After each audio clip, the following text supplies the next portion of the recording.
In today's video, I'm going to teach you how to customize your dashboard in Hubstaff. If you want your Hubstaff workspace to feel more organized and more useful at a glance, customizing the dashboard is a great place to start.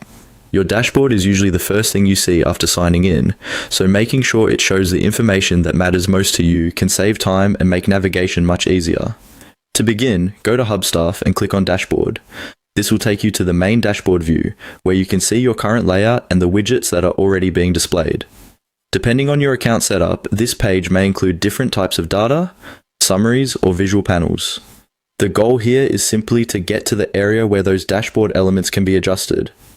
Once you're on the dashboard, take a moment to look over the page so you understand what is currently visible. This is helpful before making any changes, especially if you want to personalize the layout to better match the way you work. Some people prefer a cleaner dashboard with only the essentials, while others like to keep several widgets visible for a broader overview. Next, click on Manage Widget. This is the option that allows you to control how your dashboard is customized.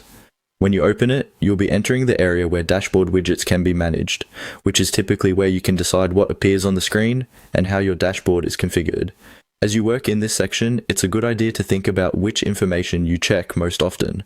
Customizing your dashboard is really about making the experience more efficient and reducing the need to search through other sections of the platform. A well-organized dashboard can help you quickly access the details that matter most in your day-to-day workflow. If you're making changes for the first time, go slowly and review the dashboard after each adjustment so you can make sure it still feels clear and easy to use. Small changes can make a big difference, especially when you use Hubstaff regularly, and that's all it takes to get started.